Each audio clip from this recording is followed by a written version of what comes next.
course, the state fire marshal for the entire state of Louisiana. Butch Browning is here. Hey, Mr. Butch, welcome back to KEEL. How are you? Hey, good morning. How y'all doing? So the phone rings, and it's Florida, and they say, dude, we got a mess. Can you help us out? Is that basically how this works?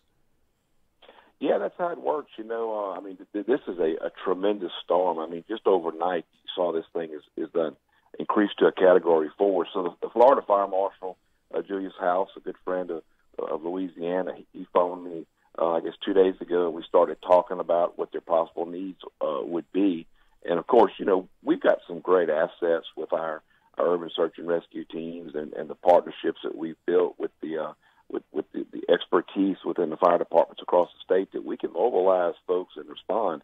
So we are responding. This is our fourth out-of-state deployment in a little over a year, our second deployment to Florida, because we did a really good job for Florida last year in the other hurricane event. So we have about 95 responders that'll be leaving shortly. Some left early this morning. We've dispatched the fire marshal deputies with our command post and our logistical support to get there a little early to receive these responders. But primarily, we'll be doing urban search and rescue. You see these winds and these tidal surges, that's going to tear buildings down, as well as our water assets. We'll bring about 24 boats and specialty boats to be able to do both swift water, which is fast-moving water, and what we call fast-moving, which is basically water with a current. So I'm telling you, it's going to be a challenging response, and a lot of preparation is going into making sure when we get these calls, we can do it not only safely and professionally, but also with the spirit of humanity that I think Louisiana stands for.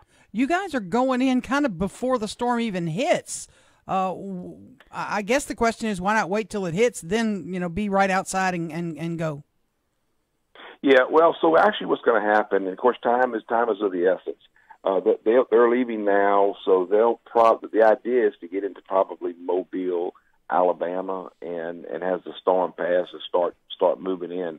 We're basically going to be kind of a western contingent, punching in or moving into Florida, and the eastern folks will be moving in as well. So it's kind of fluid, but they're going to basically get in as close as they can, paralleling the tropical storm winds.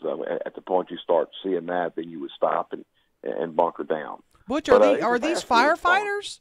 Are these firefighters? Are these sheriff's deputies? Or a variety of people?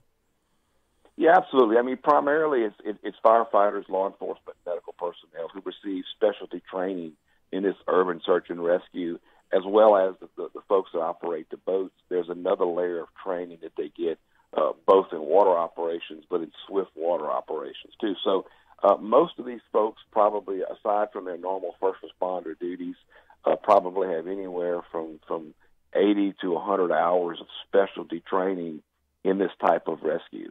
And we started this when I became fire marshal in 2008. We started the urban search and rescue state teams, which have been very, very successful with our local partners.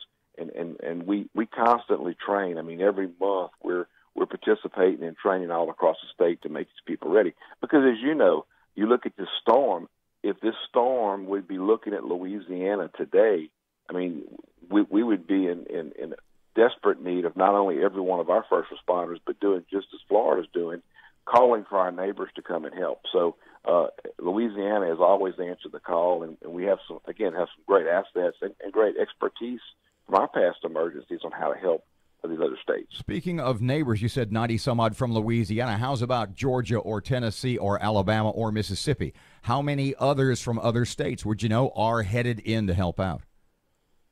Well, I don't have those exact numbers. I know Mississippi is sending some. The problem with Georgia, Alabama, and the Carolinas, number one, we all participated in the Carolina event a month ago. So most of those teams are still doing work in those areas, but now they're having to spin up because this storm is not a Florida Gulf Coast incident. It's going to move into the tip of Alabama. It's going to move into Georgia and the Carolinas.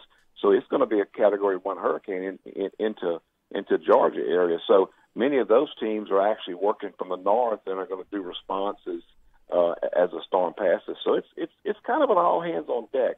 And Florida has a pretty robust response system, because they've pulled task forces out of Miami and South Florida, which is hundreds of folks. So it's an all hands on deck right now. I know team members are coming from all over our state: Monroe, Alexandria, Baton Rouge, etc. Any from Shreveport yet? Have you called on the Shreveport Fire Department yet? I know they went to South Carolina.